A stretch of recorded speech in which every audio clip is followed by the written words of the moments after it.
then you've got to change your paradigms.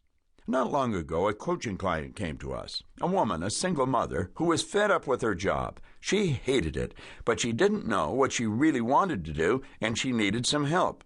A little exploration revealed something interesting. The job she really wanted was the job she already had. All the elements were there. She was being challenged, utilizing her talents, doing exactly what she wanted to do, and getting paid quite well to do it. So we decided to take a look at her paradigms regarding work, and that revealed something even more interesting.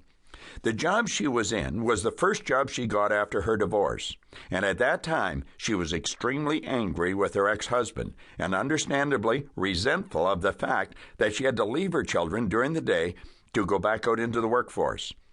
She had attached all of that anger and resentment to her job years ago and never really detached them. So in spite of the fact that the job itself was satisfying and well-paying, in spite of the fact that her children were now school age and she very likely would have been working anyway, her negative mindset about the job, her destructive paradigm, was making her miserable. Once she realized how these old negative associations were impacting her life, she was able to reframe her thinking and see her job for what it really was. Something fulfilling, something that maximized her talents, something that enabled her to provide her family with everything they wanted and needed. In other words, a source of positivity and power in her life. Immediately, she started to look forward to going into her work each day, and she started to engage in her work with a whole new level of enthusiasm. No one here was surprised when we received an email from her about 10 months later saying she had been promoted to vice president of her department. A simple shift, a new way of thinking about an old situation, a new paradigm, is often all it takes to wake up to a whole new world. The most important thing to understand about paradigms is that they don't simply show up in your brain out of the blue. They come from somewhere. They have a source. Many sources, in fact, and one of the primary creators of our paradigms is culture. Culture is one of those terms that is thrown around a lot, often erroneously, and encompasses a lot. What I'm talking about here when I say culture is the prevailing attitudes, ideas, and beliefs of a particular group of people. Cultures exist on large and small scales. You'll often hear talk of the corporate culture of a certain company.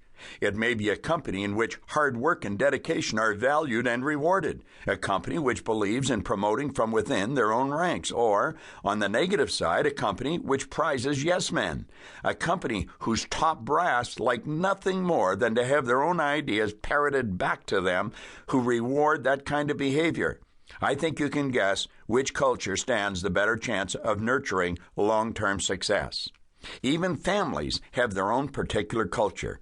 Take a look at any family and you'll see it. Attitudes and beliefs that all members implicitly or explicitly endorse, that have quite probably been handed down from generation to generation and affect how each individual member thinks and acts.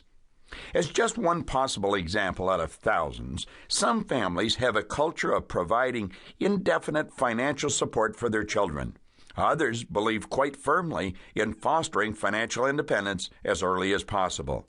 Follow either one of these positions a few years down its logical road, and you'll begin to see the pervasive impact even a single cultural influence can have on a life.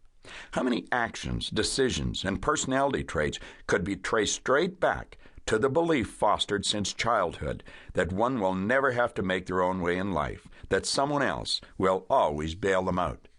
You'd be hard-pressed to find an aspect of such a person's life that was untouched by that belief. Then, of course, there's culture on a large scale, the prevailing belief systems of the wider society we live in. Each society has its own culture and its particular customs, mores, ideas, and attitudes about good and bad, right and wrong, possible and impossible. And that culture seeps into just about every facet of our lives, or at the very best, tries to. A little creature of his culture. Did you bristle when you heard that line a few minutes ago? I suspect you might have. After all, it smacks of a kind of victim mentality that is an anathema to all people who know that the power to change their life resides within themselves. Yet, there is an undeniable truth in this.